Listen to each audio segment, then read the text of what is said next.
Volunteer అంటే తమంతట తాముగా సంతోషంగా తమ సోదర సోదరీమణులకు సేవ చేయడం.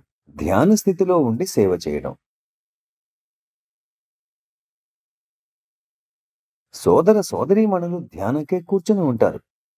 కానీ వాలంటీర్ల ముఖ్య కర్తవ్యం ఏంటంటే తమకు తాము ధ్యాన స్థితిలో నిమగ్నమై ఉండి మాస్టర్‌లో లీనమై అటువంటి స్థితిలో అందరికీ సేవ చేయాలి.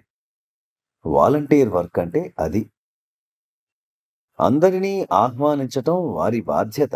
ఎవరైనా వృద్ధులుంటే వారికి మెట్లు ఎక్కడం కష్టంగా ఉండొచ్చు. అటువంటి వారికి సహాయం చేయడం, కుర్చీలో కూర్చోపెట్టడం ఇలాంటివి వాలంటీర్ల బాధ్యతలు.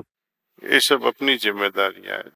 సామాన్యంగా వాలంటీర్లు ఏం చేస్తారంటే, మీరిటు వెళ్ళండి, అటు వెళ్ళండి, ఇక్కడ కూర్చోకండి, అక్కడ కూర్చోకండి, ఫోన్ ఆఫ్ చేయండి, ఫోన్‌ని ఇలా చేయండి, ఇలాంటివి చెప్పి వారి బుర్ర తింటారు. కానీ వాలంటీర్ ఏ పని చేసినా ప్రేమతో చేయాలి.